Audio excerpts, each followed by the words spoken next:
Welcome to the FITCAT feature for Run Radio. I'm Trina Wilcox. My guest today, Terry Tucker. Welcome. Thanks, Trina. I'm looking forward to talking with you today.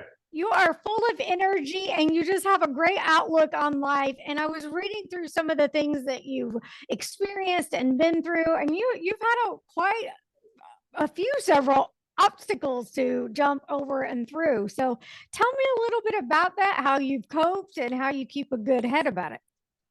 Sure. So I guess I should go back. I was born on the south side of Chicago. I'm the oldest of three boys. You can't tell this from looking at me or from my voice, but I'm 6'8" tall and actually played college basketball on a scholarship at the Citadel in Charleston, South Carolina. When I graduated from college, I'm really going to date myself now, but this was long before the internet was available to help people find employment. So I moved home and I was able to find that first job in the corporate headquarters of Wendy's International, the hamburger chain.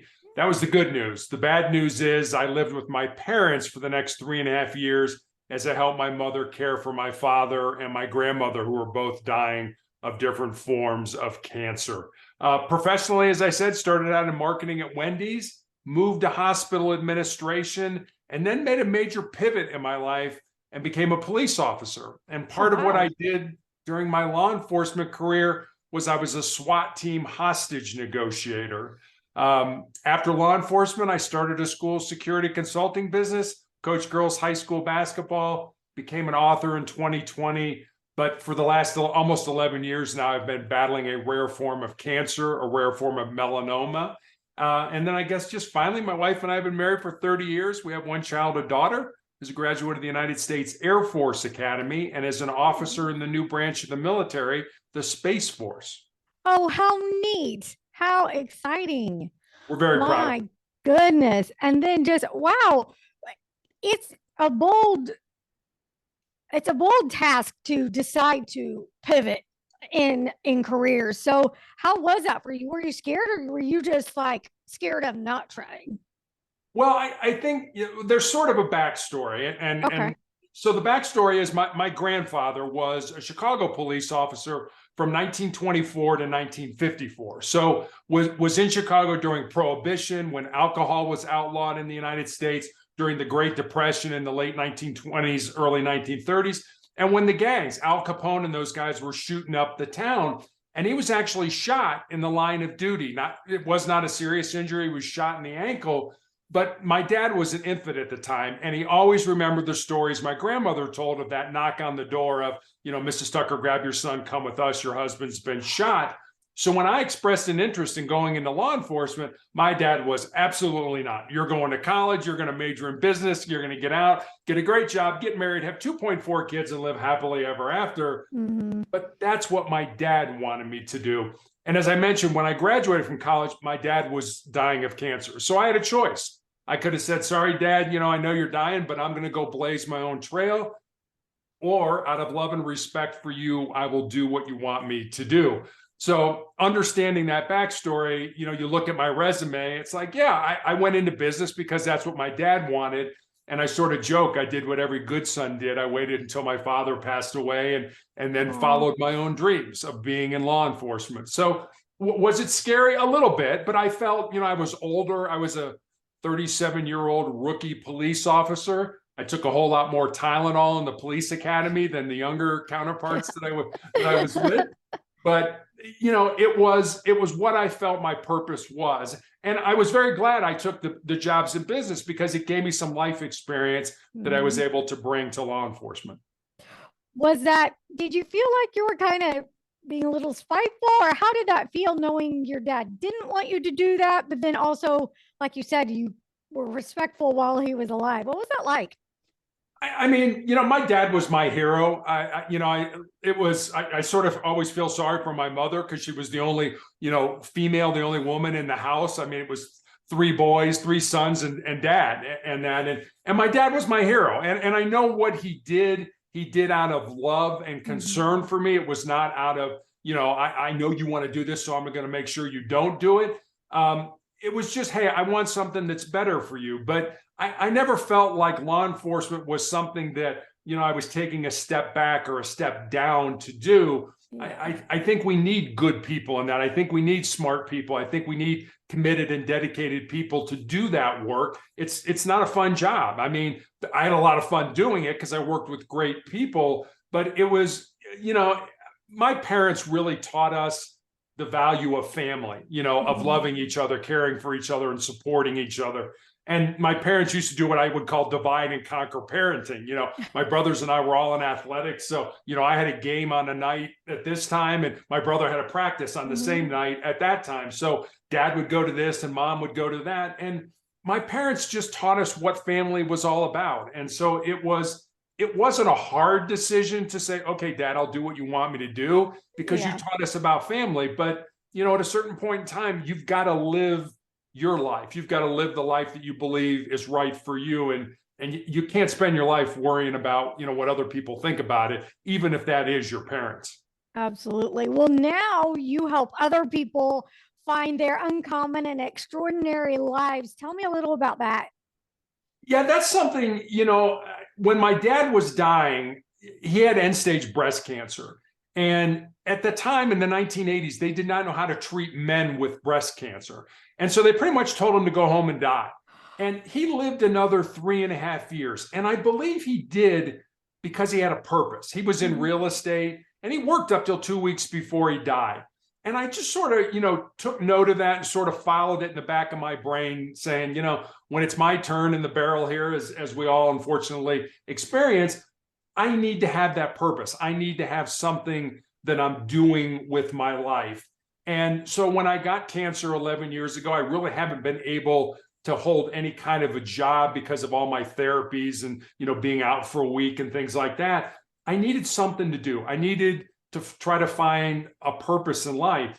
And that purpose now is to give back, is to try to find as much, give as much goodness, positivity, motivation, inspiration, love, whatever you want to call it, and put that back into the world with people that I come in contact with, whether it's people, online or people that I meet at the hospital during my treatments and things like that. So that for me now is my purpose in life.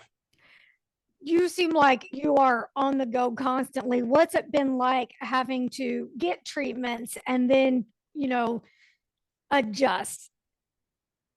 Yeah, it's definitely not been easy. I had my foot amputated in 2018. I had my leg amputated in 2020 during the middle of the COVID pandemic. And it's interesting. I had a nurse recently ask me, what was it like to lose your foot and to lose your leg? And I told her it hasn't been easy. I mean, when you're 6'8" and you're trying to learn how to walk again, falling is not an option. You kind of get hurt from this height. But what I told her was, cancer can take all of my physical faculties, but cancer can't touch my mind, it can't touch my heart, and it can't touch my soul. And that's who I am. That's who you are, Trina. That's who everybody who's listening to us really is. This body, this vessel, this house, whatever you want to call it, that's all it is. I mean, and I'm not telling you not to work on your, eating right and going to the gym and getting enough sleep and reducing stress and all that. You absolutely should do that. But I don't think we spend enough time working on who we really are, which is our heart, our mind, and our soul. So I spend a lot more time working on those things than I do when I was younger, and I was athletic and I was in law enforcement. So I needed to stay in good physical condition. Now, not that that's not important, but I'm certainly limited with my cancer and, with the different deficits that I have. What are some of the things that you do to stay working on that mental mindset? Yeah, I think a couple of things. One, I think I use prayer. I have a very strong faith, and so I pray every day.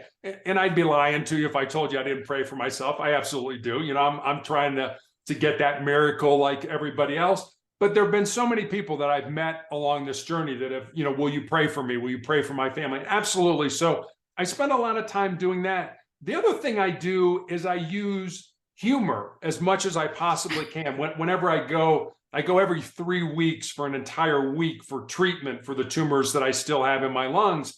And I use, I bring all the dumb, stupid dad jokes that, to my nurses and stuff like that, because I mean, let's face it, their job is to deal with, cancer patients every day. And so why can't we make this fun? Why can't we have a good time? I remember when I had my foot amputated, I was hobbling is probably the best word. I was hobbling out of the hospital in a boot that absolutely accentuated the fact that I did not have a foot.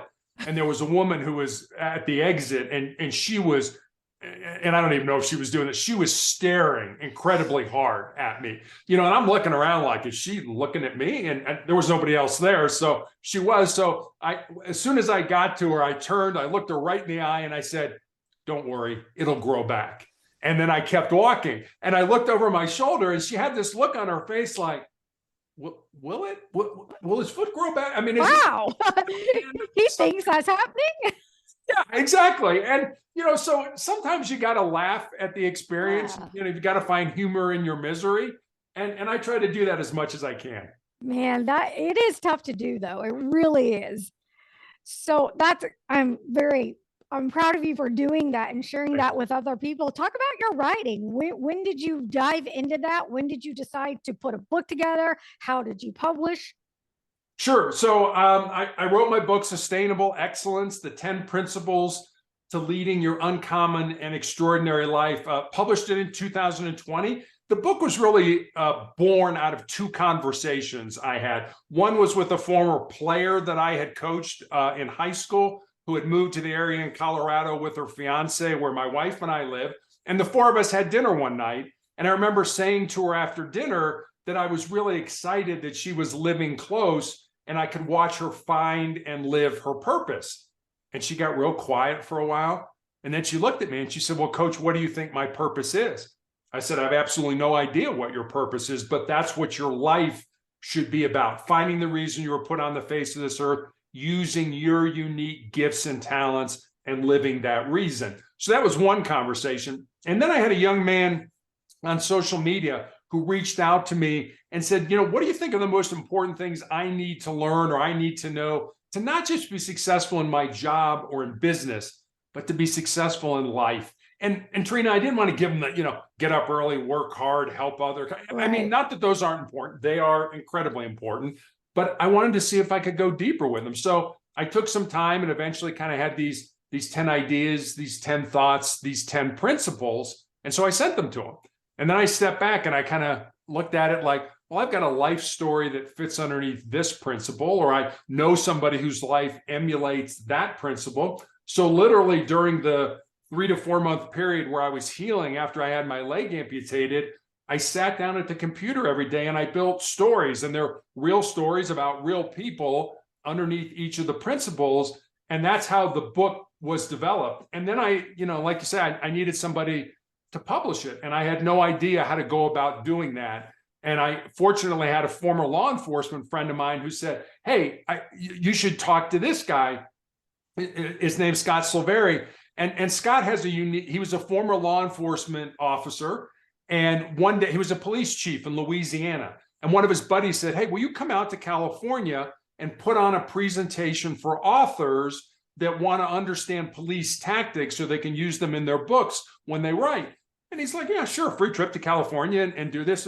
Well, he ends up meeting his wife, who's like a 50-time, New York Times bestselling fiction author. They get married. He gets out of law enforcement, and they start a not-for-profit publishing. So I was able to connect with him, and we worked it out. And I had access to editors and cover designers and layout artists and everything like that I certainly wouldn't have had if I would have published it myself. Interesting, very neat.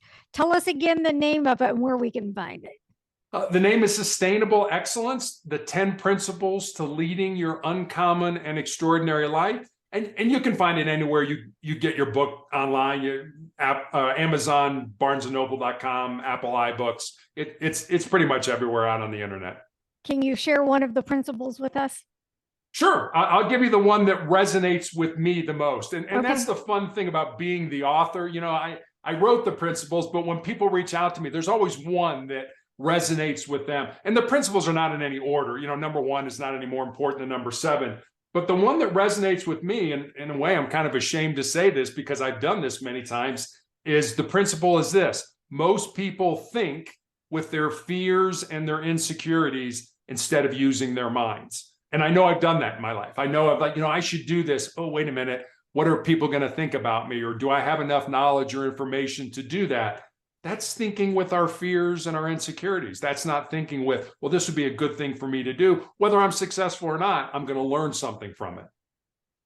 Very good. Since we were talking about health and fitness too, I want to go back to that a little bit. What has been a constant in your life for maintaining good active health? Yeah, that's a good question, because there are so many days when I'm exhausted, when I'm, hurting, when I'm nauseous and things like that. And I just try to do something every day, whether it's, weights or bands or something like that to physically just keep my muscle tone. I can't say I've got great muscle tone compared to what I used to be. But the other thing I think is important is nutrition. And one of the diagnostic tools that my doctor used to use to look at the progress of my cancer was what was called a PET scan.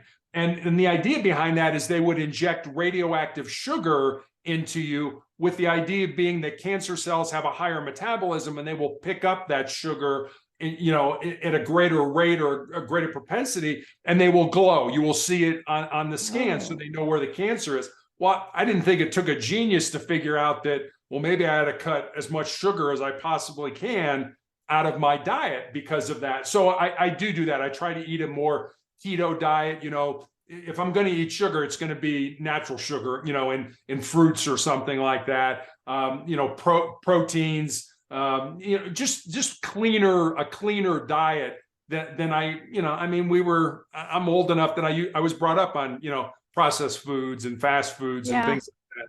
And I don't do those anymore, and thank God for my wife, who is a great cook and can figure that out and keep me healthy. But I can always tell when I eat something that I shouldn't. Yeah. I just don't feel good. I need to get that out of me and get back to a little bit of a cleaner diet. Were you able to adapt pretty quickly to finding new activities when you lost your foot and leg?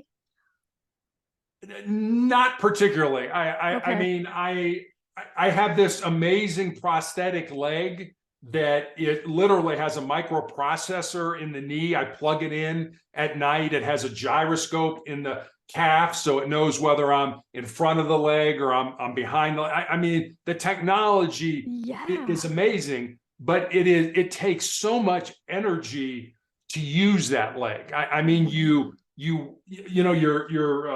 hamstrings and your quads, their whole purpose is to move your lower leg. And when you don't have that lower leg, they atrophy, they go away. They don't really have anything to do. So basically you're walking with your hip and your butt muscles, to try to propel you. And the interesting thing about it is I figured, you just put the prosthetic leg on and you go. Well, that's not the case. The more you wear it, the more what's left of your stump shrinks. So you have to take it off periodically and put on what they call socks, which are like big sweat socks over your thigh or what's left of it, to kind of fill in the gaps so that, you have that fit in there and there's not rubbing and, you get blisters and things like that. So it's not like you just put it on and go. It's a constant thing. And so it takes a tremendous amount of energy. I'm just giving you excuses. I mean, it's absolutely something people can do, but that takes a lot of energy. But I try to do as much physical stuff as I can, whether it's just rolling around the house in my wheelchair or, kind of doing some modified push-ups and things like that. It's the problem is I'm old and I was an athlete. And so I've got bad shoulders and a bad knee and all that kind of, so that all, plays into not having a leg. Oh my goodness. I love your attitude. I'm glad you wrote the book. I want to check that out. If you get another one going, please come back and share that with us too. I would absolutely do that. Thank you very much. Thank you for your time. No problem. Thank you. Bye.